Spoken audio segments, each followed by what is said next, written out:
মেয়েদের elite one day cricket জয়ের ধারা অব্যাহত রাখল বাংলা। রবিবার বড়োদায় রেলওয়েজের মাঠে চণ্ডীগড়কে 100 রানে হারিয়ে শক্তিশালী বার্তা দিল সাইকা ইশাকের দল। টস জিতে প্রথমে ফিল্ডিংয়ের সিদ্ধান্ত নেয় চণ্ডীগড়। তার সুযোগের পুরোপুরি কাজে লাগায় বাংলা। 50 ওভারে 6 উইকেট হারিয়ে বাংলার স্কোর দাঁড়ায় 311 রান। দলের হয়ে দুর্দান্ত ইনিংস খেলেন ষষ্ঠী মণ্ডল। 73 বলে তার ব্যাটে আসে 75 রান। পাশাপাশি গুরুত্বপূর্ণ অবদান রাখেন তনুশ্রী সরকার। 66 বলে 65 রান। ধারাগুজ্জর করেন 58 এবং মিতা পাল 56 রান।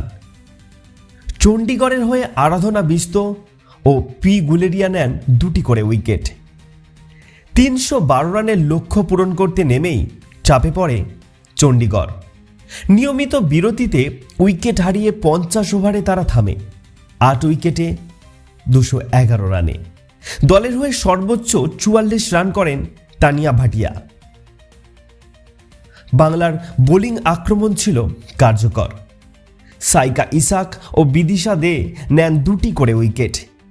1টি করে উইকেট পান সুস্মিতা গঙ্গোপাধ্যায়, প্রতিভা মান্ডি এবং তনুশ্রী সরকার। ফলে 100 রানের বড় জয়ে এলিট ওয়ানডে প্রতিযোগিতার নিজেদের দাপট আরও একবার প্রমাণ করল বাংলা।